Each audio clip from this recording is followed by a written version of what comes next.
Hello and welcome to you. Thank you for joining us. This is Platform. I'm Ruth Aguela. No modern economy has developed without a strong industrial base, and Nigeria is not likely to be different. Micro, small and medium enterprises have undoubtedly played a significant role in shaping the landscape of small businesses in Nigeria. Now, records show more than 40 million MSMEs are employing about 80% of the population and contributing about 50% of the country's gross domestic product, and they serve as the backbone of our economic structure. Experts say the wheels of the Nigerian economy are kept running by the dynamism of micro, small and medium enterprises. And the present administration recognizes this, which is why President Bola Ahmed Tinubu is demonstrating unwavering commitment with renewed hope, vigor towards improving job security by harnessing the critical role of MSMEs for economic stimulation. Now, the federal government has also announced plans to formalize 1 million businesses across the country at a discounted rate. The goal is to create a thriving MSMEs ecosystem. However, entrepreneurship education is required for the sustainability and efficiency of micro, small and medium development in the country to enable small business owners leverage the endless possibilities available at their disposals. We want to look at ways to close the gaps by addressing some of the challenges MSMEs face, just as there are prospects for small enterprises, which we'll be delving into shortly. And our focus on Platform today is MSMEs and job creation. And our guest is the man who is at the helm of affairs for the Small and Medium Enterprises Development Agency, SMEDEN. I'm talking about Mr. Charles Odi, Director General. Thank you so much for joining us. Thank you so much for having me. And congratulations on your appointment. This is a demonstration of the administration showing that young people can deliver. It's some months old now, right? So, but it's still fresh. Yes, about 3 months old. Thank you so much. You're welcome. All right, so quickly, as you know, part of our tradition here on Platform, we'll tell you who our guest is by reading out their profile. So Mr. Charles Odi is a global enterprise development consultant, an author, entrepreneurship development expert, and small business advocate. Charles holds a master's degree in media communications, specializing in marketing and communications from the Pan-Atlantic University, where he also enrolled for a doctoral degree. He obtained a bachelor's degree in management and information systems from Covenant University.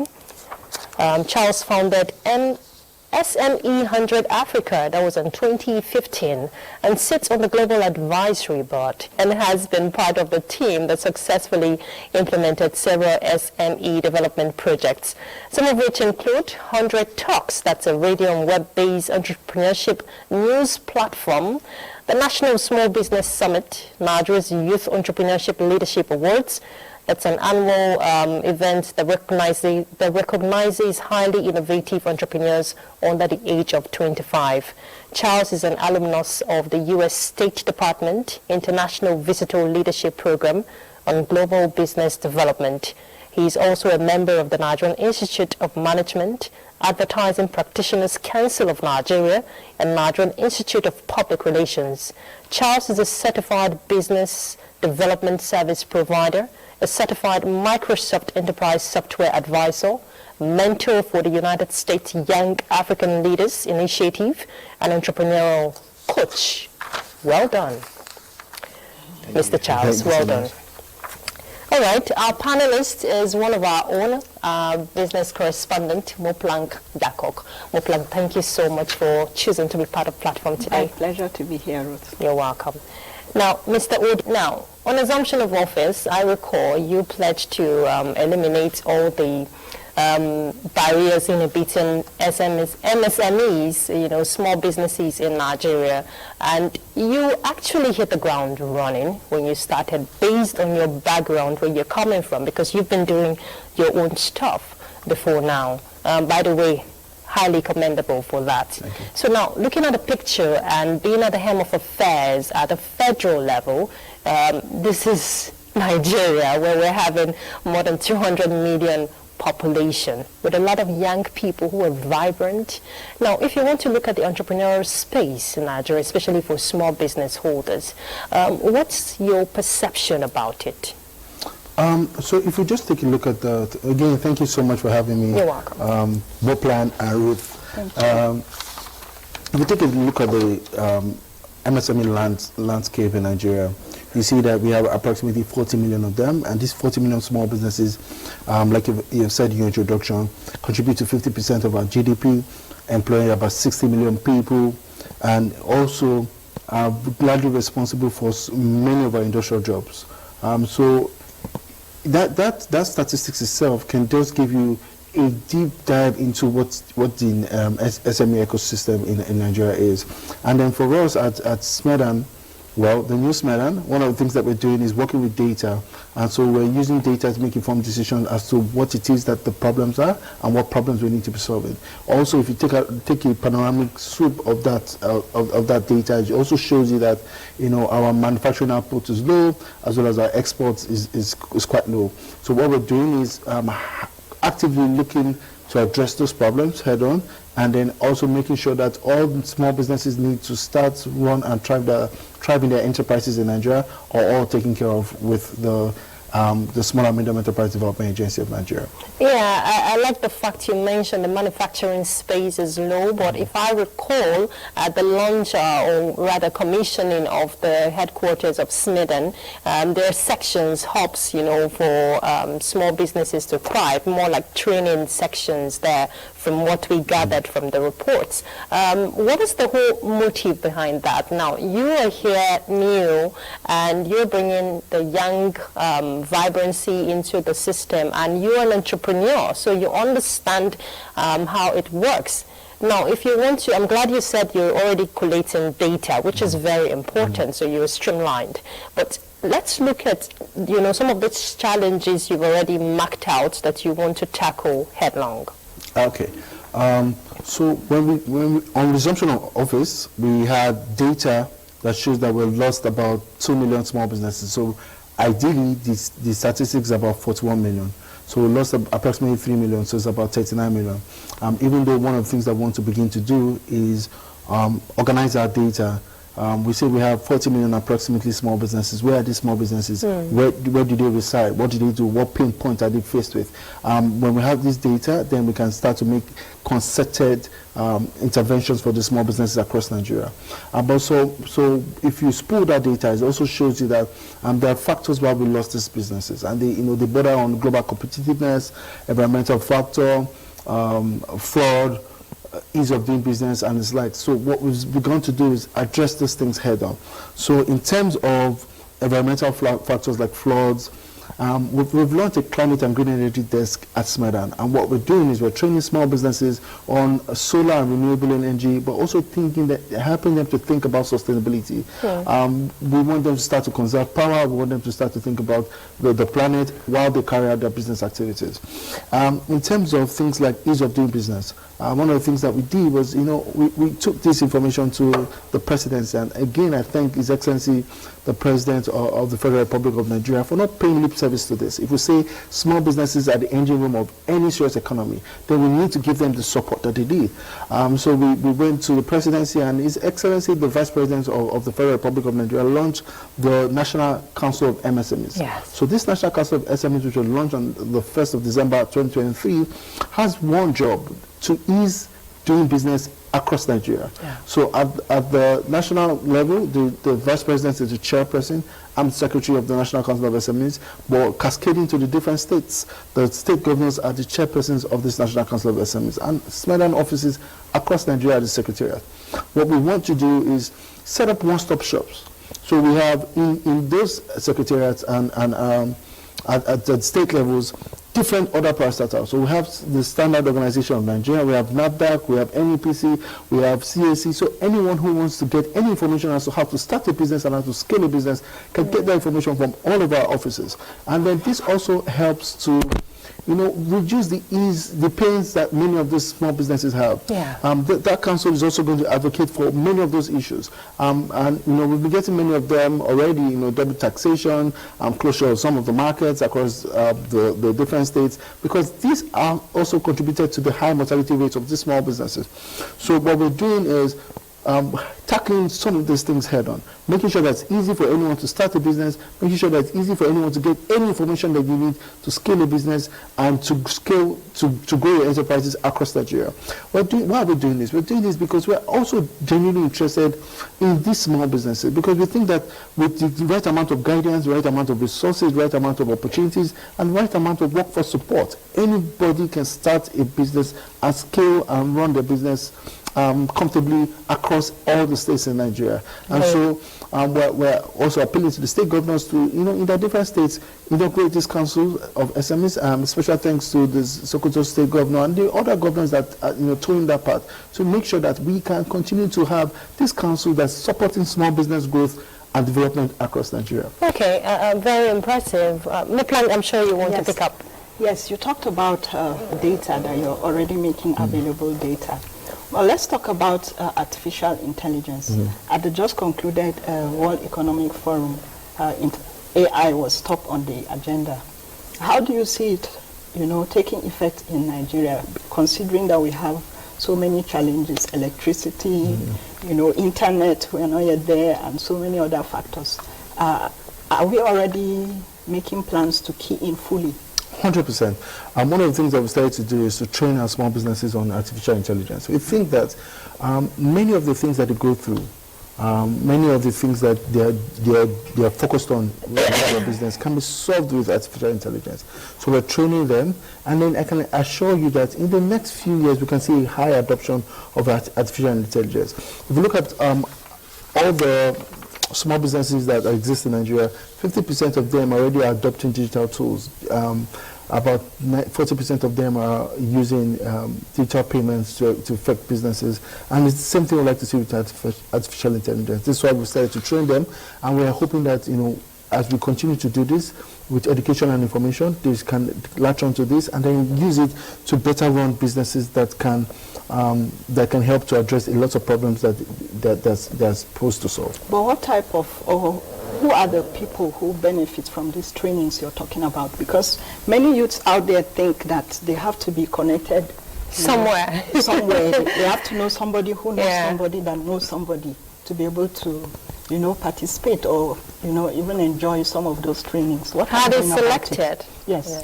So one of the things that I found out in my 3 months of being in government is that government is doing a lot of things, first of all, but the people are not aware. So there's this disconnect between what government is doing and the audience. And so that's why, platforms like the National Television Authority and other media. Nigerian Television Authority, it's okay. Nigerian Television Authority. I beg your pardon. And other media outfits like this are very important to help to cascade information that government is doing. And that's why, I'm here today to, share a lot of the things that we're doing so that anyone can latch onto. And, one of the president's mandates is the rule of law. So anybody, the son of a nobody, can actually just get this information and run with it without knowing anybody at the helms of affairs in Nigeria. So our selection processes are skewed towards that.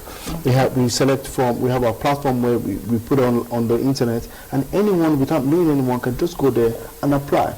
Also, we also try to work with people who are closer to the people in the different grassroots. So people who they've elected to represent them, and then just basically our state offices. We're in the 36 states of the Federation and the FCT, and then we have state offices that engage with a lot of entrepreneurs. One of the things that we do is we engage with entrepreneurs in their communities and their clusters. So they have cooperatives, and so what we do is that we churn out a lot of information to those cooperatives, and anyone interested can be a part of it, and then can start their own journey to prosperity. And aside from what she just shared, concerns about, who access this training, there's also the challenge of access to funding.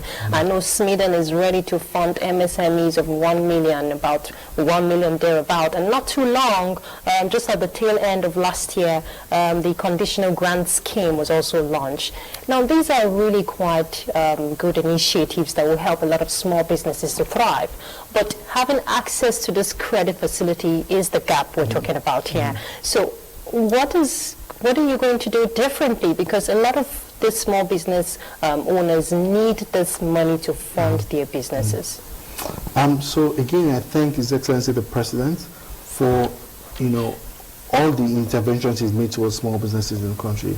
Towards the tail end of last year, he announced the Presidential Conditional Grant Scheme, which means that we're going to be giving 50,000 naira to nano businesses. These are businesses at the bottom of the pyramid who 50,000 naira would help a lot with their working capital or their cash flows.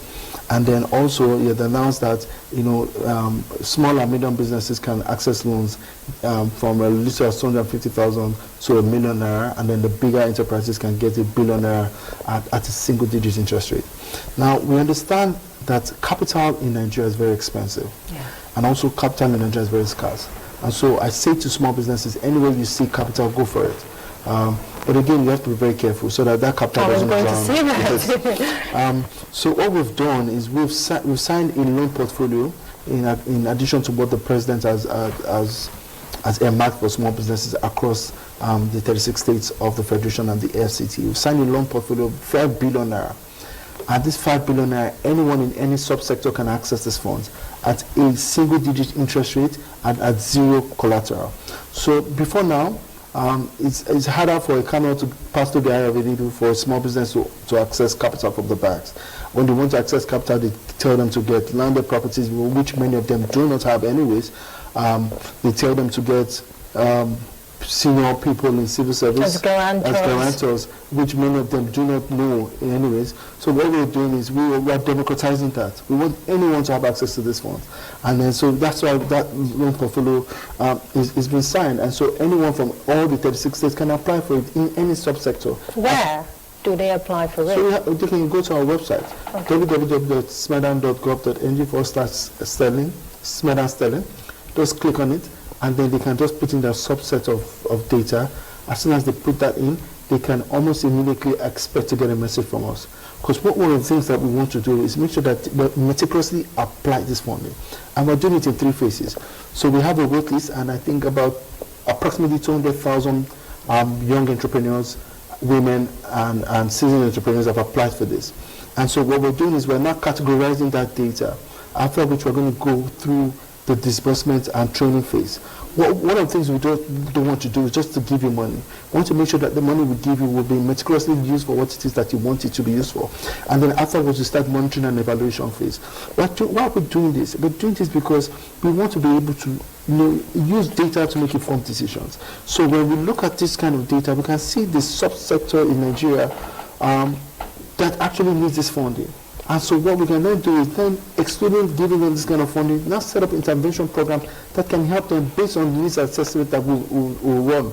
So if we go to a state, for instance, it's not enough to just give out money.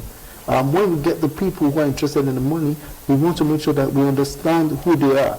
And then we use that data to know what kind of intervention to give them, so much so that those coming after them will easily access the data. So those are some of the things that we're doing. Also, we're signing a memorandum of understanding with the Bank of Industry, a 1 billion naira loan portfolio, again at a single-digit interest rate where small businesses can access.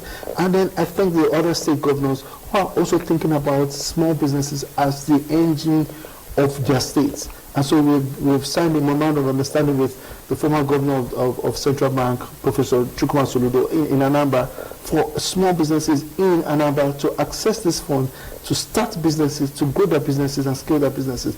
Doing the same thing in Enugu, about to do the same thing in Kaduna, about to do the same thing in Katsina. So with all of this intervention, I can categorically say that we are democratizing access to finance in Nigeria. So it might almost even become a thing of the past where small businesses would then go out and start looking for money, because there'll be money readily available to you if you know what you're doing and if you want to do good business in Nigeria. Okay, let me just come in here. I know Muplang has a follow-up to that. I do. I don't want this to skip my head. Okay. When you were reading all of this, the picture just came. You make it sound so seamless. I know you're working with state governors, which is very good. Of course, they are the ones who will relate to the local government levels, because we have, when we say nano businesses, we have the micro business owners. These are people who don't have access to the internet to get to your portal. Now, how are you going to regulate the process or monitor that the right people are the target beneficiaries? Because this is not the first time Nigerians will hear that there is access to credit facility in BOI or any other bank for that. And this is not the first time SMEDAN, has kicked off with this kind of initiative. But what are you going to do differently in terms of monitoring and evaluation to know that these are the right beneficiaries getting the monies? Yeah, thank you so much for that. So, in society only captures you when you are registered, right? So anyone, the woman at the corner in Okigwe local government, for instance, who is making fried plantain or making granuts, right? She may never have access to go to the internet, right? She might never have access to any government official to tell her this. But what we're doing and what we've designed is prosperity for everyone, from nano businesses to the medium businesses. So how will that woman meet us? There are 4 ways that she'll meet us. Either she meets a SMEDAN program. We have different programs at SMEDAN. At the grassroots? At the grassroots. Okay. We even have one thing that we borrowed from the Japanese. The Japanese have a program called One Village, One Product. We have one called One Local Government, One Product. Right? So we're in the 774 local government, and what we're doing is we're working with clusters, cooperatives, communities to harness raw materials that they can use for local consumption and then for exports. Okay. So if she doesn't meet a SMEDAN program, she will meet a SMEDAN employee, because we have certified business development service providers. We have SMEDAN employees in all these different states. If she doesn't meet a SMEDAN employee, she will meet SMEDAN, or she will meet prosperity or growth through one of our SMEDAN employees. I've said that. And then she can meet through one of our SMEDAN programs. So we have a half-hour, 30-minute programs on TV and on radio. So she might not have time to watch TV, but she has the transistor radio which she listens to. Okay. And if she doesn't meet us there, she'll meet us through her cooperatives. So there are 4 distinct ways that she will meet us. And we've designed this prosperity for anyone. So it's like a moving train.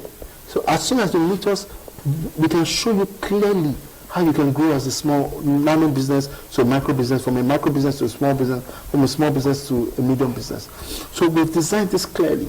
So, and we are meticulous about this, right? So she might just be doing her thing, at the corner of the street, somewhere in Okigwe local government or Okitikwa local government or Okistom.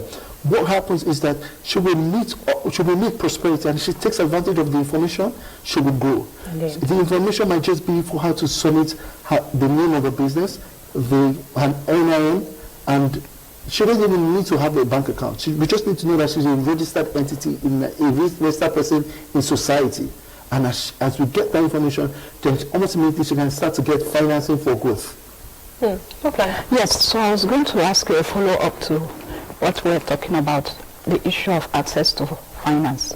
So at the end of the day, when the young people have access to this finance, do they actually have the skill to handle the money that is being given to them? Because, so I want to ask you now, is it a problem of access to finance that we have among the young people, or is it a problem of skill, or is it both? So I give you an instance. One time I was in Warri, training for one of the multinational organizations, and then I met someone who wanted to go into food business. And what he said was, I asked him, how much do you need? And he gave somewhere close to 100 million naira.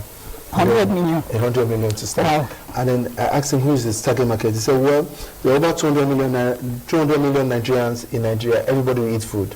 And then by the time I sat him down and I let him know that there are over 200 million Nigerians, doesn't mean that all 200 million Nigerians are your target market.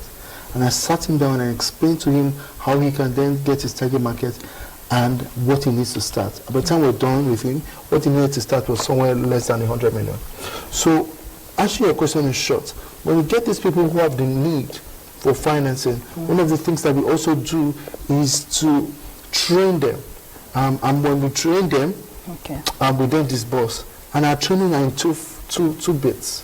One are vocational skills, right? So someone who has a need to start a photography business might not even have the skill. So we train them how to handle the cameras, how to take good pictures, how to edit, how to then market your product. And then we then train them on entrepreneurial skills, how to run effective businesses before we disburse. And after disbursing, we then do monitoring and evaluation to make sure that we're tracking real time how many businesses that business is affecting, how many people that business has employed, and what is the entrepreneurial benefit of that one business that started in this locality or the business or the environment where they've started. Well, does SMEDAN have the required number of staff? Because from what you're saying, you need so many people to be able to do the disbursement, the training, the follow up and everything. Do you have such a large number of we have a good amount of employees, and one of the things that we're doing is also trying to hire so that all our state offices are manned. But one of the things that we're very open to at SMEDAN is collaborations. So which is why we started a business development service provider program, where people who are in Lego business, who are accountants, who are bookkeepers, come to us as SMEDAN. We certify them. We have 2 institutions, one in the south, which is the Lagos Business School, and one in the north, which is the Kaduna Business School. As time goes on, we're going to get more institutions that certify these people. They come to us, and then we do some interview, and they sign an oath that they don't, abuse privileged information that they get from our clients. And then we deploy them into the field as some of our partners in the different local governments to make sure that they help small businesses start, help these small businesses with the problems that they do, and then help small businesses scale. We also have international organizations that are open to a lot of collaborations because we know that it's a tough job and we can't do it alone.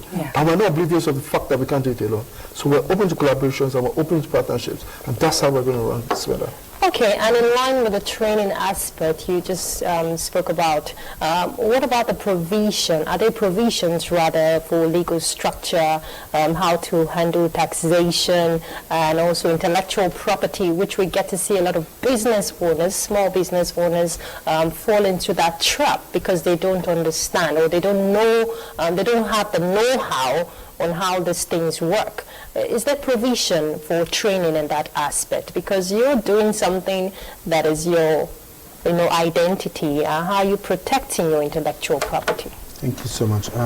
I think that excluding government support, one of the other things that small businesses need is intellectual property protection.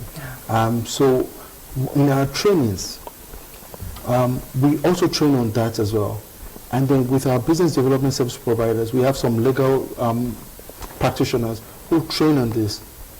And we've launched our weekly business clinics. So anyone can send an email to us on what it is that they have problems with. And then almost immediately we will identify the right government agency, the right private agency to come into our office, to meet with this person, connect them with them, and then make sure that their problems are solved. So that we're just doing this so that these small businesses have the support that they need. Because many times small businesses feel and they see government as an enemy. Government is an enabler. We're trying to enable them for success. And we're putting them on the right road path, that if they follow through, they will get a lot of success and make prosperity on that road path. Okay, I'm actually curious. I want to know how, daunting it can be for you handling all of this. It can be overwhelming, especially when the numbers keep trickling in. We have to take a break. When we come back, we'll pick up with our conversation. Stay tuned. What are we doing as a nation to first of all settle our teeming populace, especially NTA's political package with a third eye on the nation's political scene? I'm Fisao Ogunfuyi. Welcome. You have to be very careful giving space to people who are obviously sponsored to further the agenda of some other groups. We have a lot of questions. A lot of questions in a closed-door sessions. Some of these issues, some of the problems bedeviling of their... In fact, between June 1st and July 17, 19-point-something billion has left the coffers of the NBDC. I can say my constituency, they need everything because we don't have anything.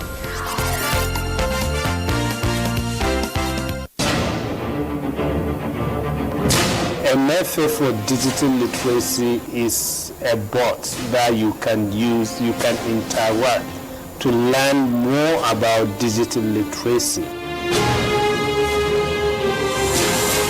Hello, it's our pleasure to have you join us on platform. I'm Ruth Aguwele.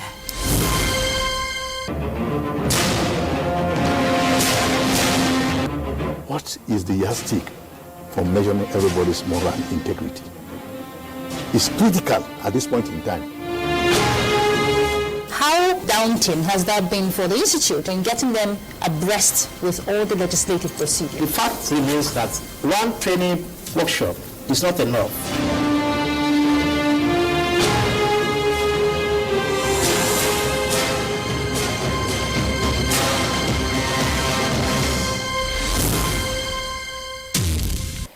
Welcome back. Good to know you're there. The conversation is still on MSMEs and job creation. We have Mr. Charles Odi very much around. Mr. Charles, I was just going to ask you how overwhelming it could be for you. This is just how many months into it. You've already streamlined strategies, how you want to get going. But very critical is still the issue of awareness, and because we're not just doing these for MSMEs to just thrive at home, but to be at a competitive level globally for Nigeria. You want to look at the economic benefits back home for us. If we want to look at these micro businesses, how they can move to medium enterprises, what is in place for them really? What is the agency doing to help ensure that they are well coordinated, they're well packaged and put together? Because some of these businesses want to export to other clients. So we have different training programs that we do. So a small business, for instance, who's a small-scale farmer, will first of all be looking at local consumption, and then when you met the local demand, then you can now start thinking about exports. And so those that are thinking about exports, we know that they can't be exports without access. Yeah. So the first thing that we're doing is democratizing access to markets, so their products can leave the shores of Nigeria and then make it into the other countries in Africa before leaving the shores of Africa. So we're teaching them on how to better package that product, because there are different standardizations for different countries. Yeah. Some countries want it packaged in a certain way, some countries want the products that are seasoned, some want products that are raw. So we help them with that kind of standardization. Beyond that kind of standardization, we're also having a lot of meetings with foreign organizations to make sure that when they are ready, their products leave the shore of Nigeria to the countries where they want to go to. We have begun conversation with countries like Kenya. We've begun conversations with countries out of Africa like India. We've even begun conversations with the U.S. government, so that when Nigerian businesses have been taught, right, and they're ready, the access for their products into the countries that they want to go to is already set for them. Okay, I just wanted to talk about the challenges. I know you mentioned a few of them, like lack of information, meaning that some of these micro businesses don't even have information. What other challenges are you facing as the DG of SMEDAN, or let's say what challenges is SMEDAN facing? So right now, the first challenge that we're facing as SMEDAN is, I think, is the same challenge that all government institutions are facing. I'm trying to make sure that they bridge that gap within government, because I said before, government is doing a lot, but the people are not informed. Bridge that gap between government and its audience, and government and its constituents, so that the people who should benefit from what government intervention is doing is a part of it. And also I say to small businesses that they need to come out and actually make sure that their voices are heard, because it is when we know the problems that we can then meticulously design solutions to meet those problems. So don't just be an isolated player. Come out, be known in your ecosystem, be known in your cluster, be known in your cooperative, so that you can contribute to policies that can help to advance those cooperatives. In terms of the small business owners, like I had explained earlier, many of them lack the technical know-how, which is why we're here as an organization, as an agency, to help them, upskill them with whatever skill that they need, and then help them with global best practices to start, run, and scale their businesses. This MSME Survival Fund, the president has suspended social investment programs. Yes. So, but the MSME Survival Fund, is it suspended as well, or it's still running? The conditional grant scheme is not suspended. Okay. So we have beneficiaries from even yesterday who have received payment in the FCT. We're going to go to Yobe soon, Anambra, Delta, Oshun. We're making sure that everyone, and my goal when you come into those programs, right, is that I make sure that they shut the door. Everybody in that room gets their payment. Until everybody gets their payment before we allow the bankers go. What we do is we identify bankers. Yes, I witnessed it during the elections. Yes, I was there. Yeah, so I shut the door. Make sure all the beneficiaries got their money. Yeah, so I asked them because... Which is good. Something new, we're saying. It's a good thing because many times that's where the problem is. Yes. When the people who are supposed to benefit from government are not benefiting from government, then everyone then asks themselves what's going on. Because it's trust and transparency. They do the symbolic disbursement. Yeah. And then after that, they go and then the beneficiaries say they've not seen anything. So we shut the door. I asked them, have you received the money? They said, no, they haven't received the money. I asked the banker, have you received the money in your account? They said, yes. And then I said, so what's the problem? They're like, okay, well, some of them have not rectified their accounts. And so we shut it down. And we did the rectification. And everybody went home with their 50,000 naira, not 1 naira short. And then afterwards, they got ATM cards so they can start to access the money. And I think that it is only when the bottom of the pyramid feel the effect that the president has designed for it to feel, that's when we can have economic activities at the grassroots level. Imagine 1,300 people in each local government getting financing to run and scale their businesses. Imagine the ripple effect in the economy. And I thank the president so much for that. I can't be more grateful. And also in the area of enabling, especially locally manufactured products, to thrive at every level, there are issues that can be addressed. I know you mentioned the National Council for the MSMEs that was launched by the Vice President last year, which I know you are the secretary of that council, and part of its mandate is to come up with policies, reforms, and all of that. We still have gaps in the area of trade reforms, physical monetary aspect also. If you want this locally manufactured goods to thrive, you have to address those bottlenecks. Now, is the council going to look at, policies, come up with policies that will be friendly for these businesses? Absolutely. The council will get all the problems and then advise government on all the policies that it needs to enact into law that will address the problems. So, for instance, the problem of, like you've said, local manufactured goods, we can then go to the government to say, Mr. President, what is happening right now is that our local manufactured goods are not taking preeminence on the national stage. What we need to do is, shut the borders on 1, 2, 3, 4 goods, or increase the tariffs on 1, 2, 3, 4 goods, so that everyone in that subsector who is manufacturing locally can then start to get a lot of patronage. And so if you want to bring it from out of the country into Nigeria, then you'll be paying so much more. And then we're hoping that even the more that you pay, we take some of those funds and then help to develop local businesses. So that, imagine that we take brake pads, for instance, for a car, right? A Toyota brake pad.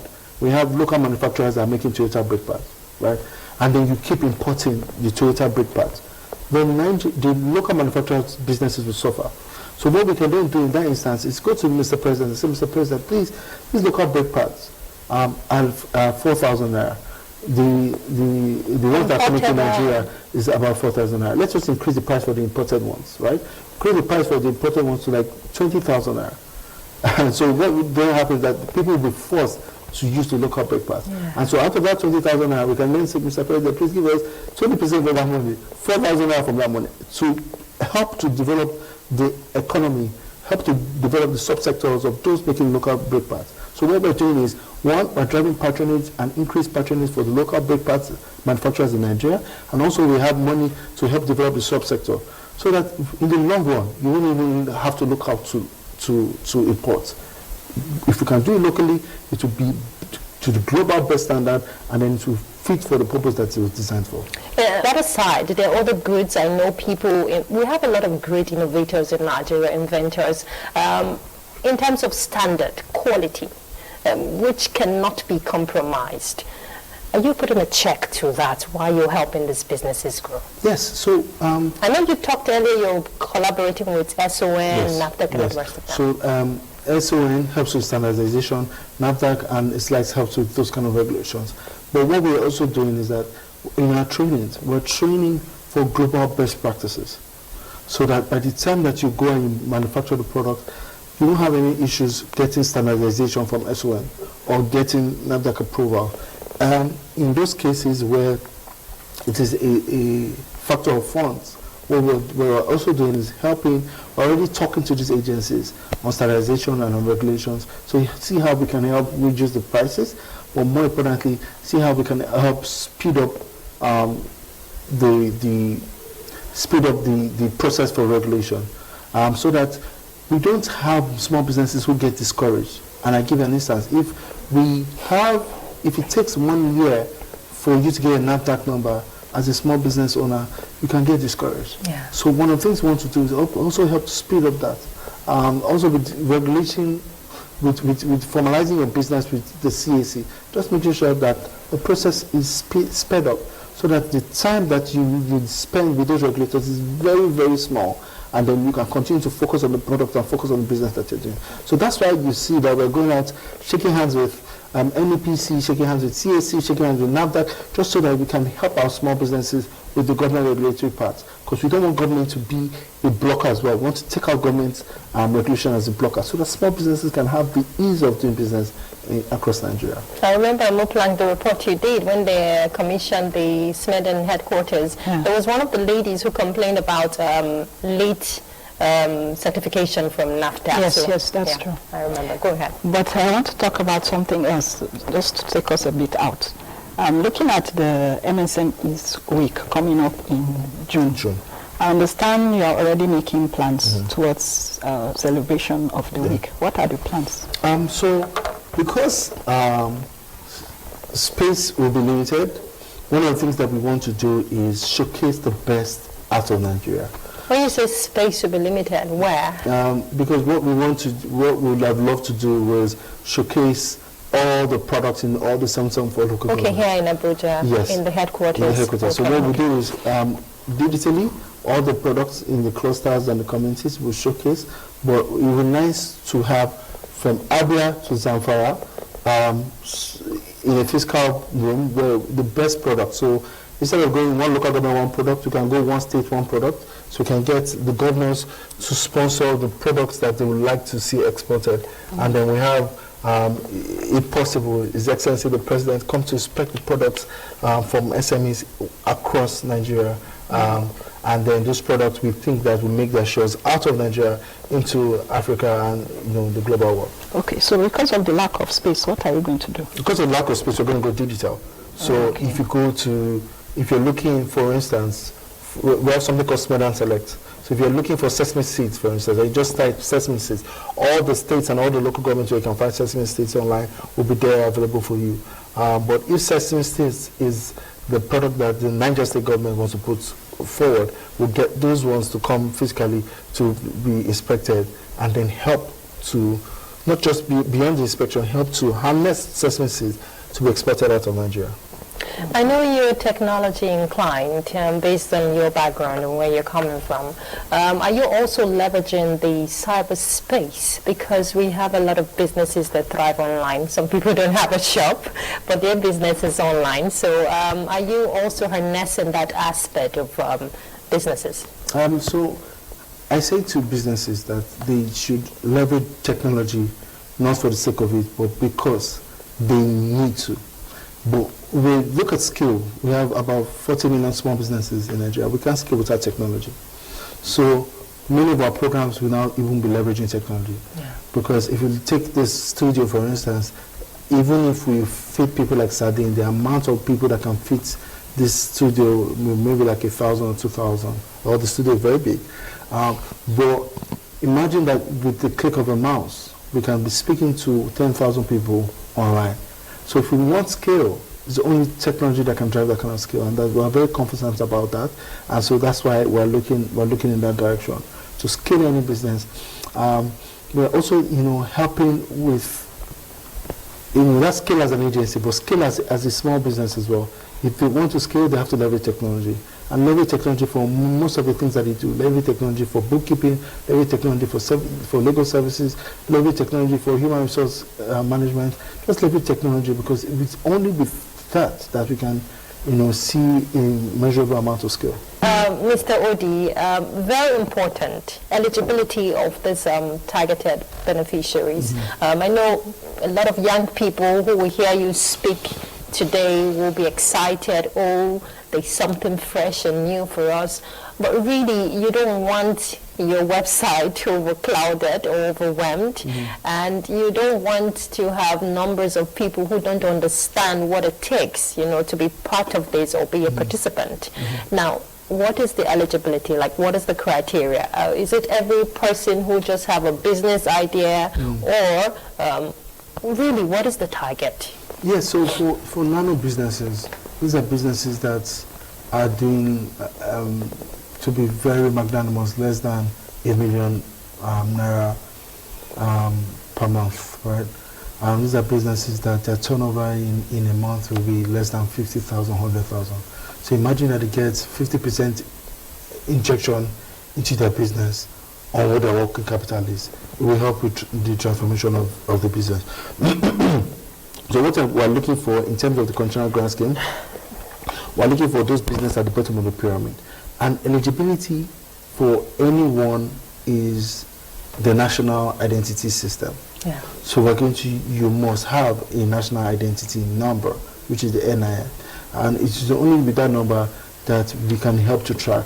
So for instance, if we come today and we say we have given out 500 million naira, if you didn't get it, or you don't know anyone who got it, you ask, who are the people that got this money? But if you can bring out a national identity number to say, listen, go through this, these are the people that have gotten it. You can just take 2 or 3 numbers at random and then look at it and then maybe make a call to them and say, did you get this money?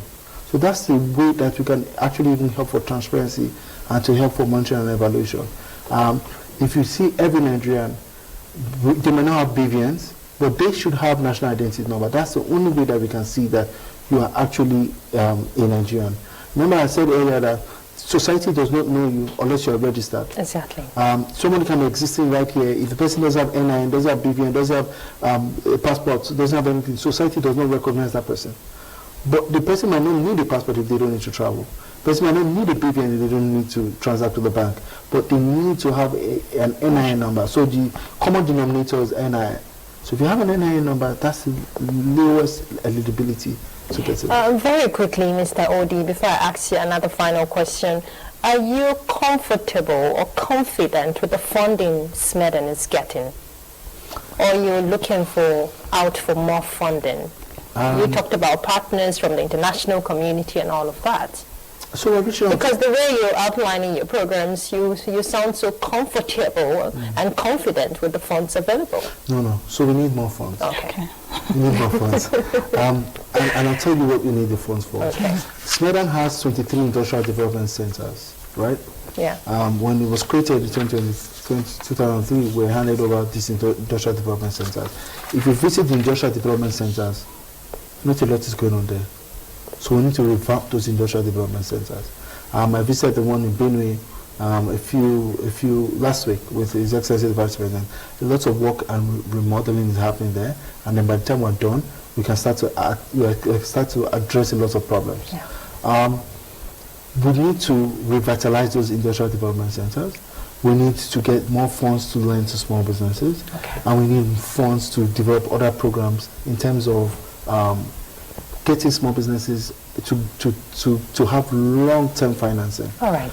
I know we have to go, but I will just make this point. Yeah, because, okay, no plan. Yes, I even have one question. Maybe Plan. Go ahead. Okay. So you just smile all of that. All right. So I just wanted to ask, do you have a specific number of MSMEs you are targeting for this year, 2024? and perhaps for the next 4 years. And we'll just tie that to your vision for MSMEs. So very quickly. Our vision basically is a Grow Nigerian vision. Apart from the NIN, which is our unique identifier, if you ask every Nigerian is entrepreneur. If I ask you, Ruth, I've got 100,000 naira for you to cook for me today. If you're not doing anything else, you close the business, you take the money and you cook and send it to my house. It means that you have got different other things that you can do. The person who drives me can also be a gardener, can also be a security person. So Nigerians are talented. Nigerians are entrepreneur by nature. Right? So what we want to do is to grow Nigerian. So we're going to be unleashing a Grow Nigerian roadmap where anyone, anywhere who meets this roadmap can meet prosperity. So it's like a journey to prosperity. Which was what I was saying. The nano businesses, when they meet SMEDA, they prosper. The medium businesses, when they meet SMEDA, they prosper. So that roadmap will be unveiling.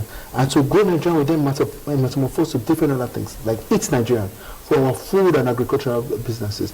Wear Nigerian, for our skin, for our hide, leather, fashion businesses. Visit Nigeria, listen Nigeria, for podcasts, for our music, Patronize Nigeria for our services business. We'll be unleashing that roadmap. And in terms of how many businesses that we'd like to reach this year, we would like to reach 1 million businesses. We would like to have funded 1 million businesses and trained 1 million businesses this year. All right. Wish you the very best, Mr. Charles Odi. You've come with a renewed hope, vigor, which we're already seeing you demonstrating. So all the best. We want to see those businesses you talked about grow, actually. Thank you so much. Mr. Charles Odi is the Director General, Small and Medium Enterprises Development Agency, that is SMEDAN. Muplank Dakog, our business correspondent, thank you so much for your contribution on platform. Always my pleasure, Ruth. You're welcome. All right, we've been looking at MSMEs and job creation. There's a really lot we can harness if only we look within. Like Mr. Charles said, let's eat what is ours, let's grow what is ours, let's buy Nigeria, and let's be Nigerians. And that's platform. I'm Ruth Aguela. Bye.